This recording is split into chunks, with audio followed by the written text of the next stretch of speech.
It is the largest and the longest protests that Israel has ever witnessed.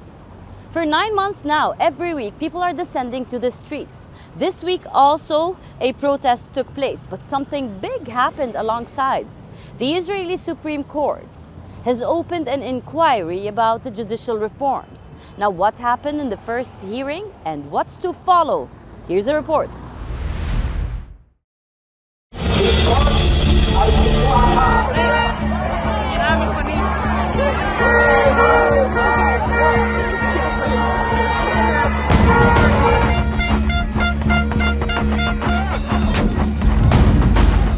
9 months and counting.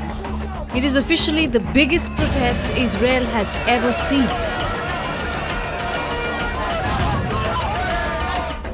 Prime Minister Benjamin Netanyahu and his government's push for judicial reform has sparked a crisis in Israel. One that now threatens the very order in the country.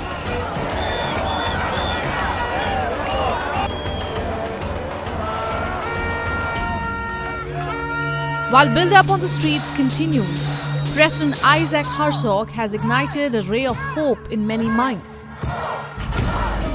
The president says the ruling government has proposed reforms acceptable to the opposition and the administration.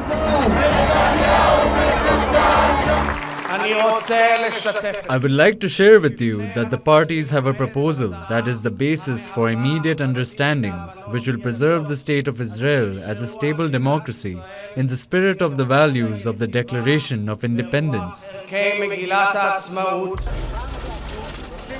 Details of the new proposal are not out yet, but one thing is certain.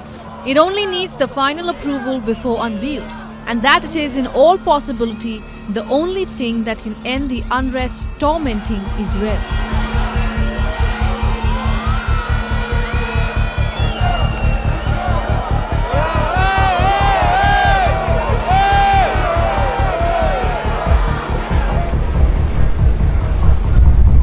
This week, the Israeli top court began its hearing into the judicial reforms. The arguments revolve around the first aspect of the reform, a new law that aims to curtail the apex court's powers. It strips the judiciary of its power to nullify government actions it deems unreasonable. A 15-member full bench presided over the first round of hearing. It went on for 12 hours, nothing short of a marathon. A live broadcast for the country that showed Israel's top judges spar with government lawyers.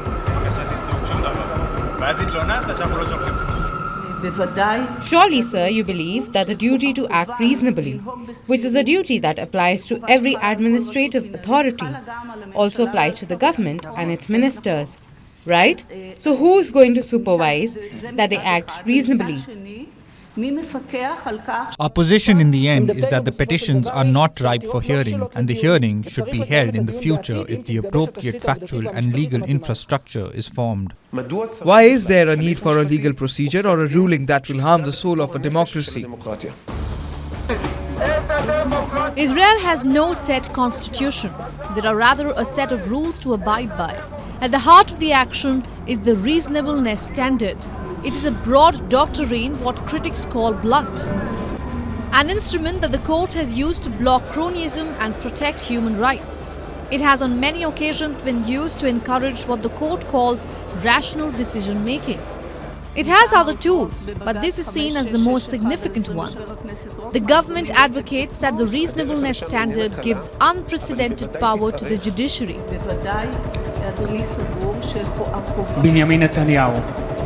Netanyahu's allies say that judicial reform is needed to rebalance powers between the branches of the government.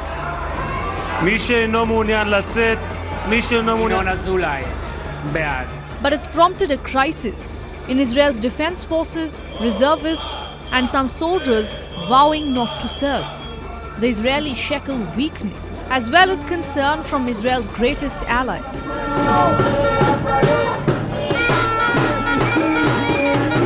We are here today to protest in front of the Supreme Court because we are for the judicial reform. We want to balance the Supreme Court. The activism of the judicial system in Israel is terrible. It's not a democracy. 15 judges in Israel decide on more of the politicians and more over the people. This is not a democracy. I feel sad. I feel sad for several months already because I grew up in a democracy. I went to the army at the age of 18, defending a democracy. This is my basic state of mind.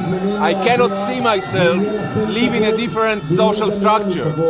And now I feel that Israeli democracy is in peril. Israeli democracy is under threat. And I'm sad. The verdict will most likely be announced next year. And once that happens, there will be a few possibilities. It may send the law back to the Knesset for changes.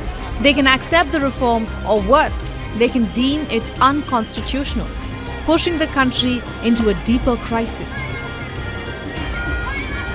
When Netanyahu introduced the reform last year, he promised he would be in control. But it has been anything but a bumpy ride for the country ever since.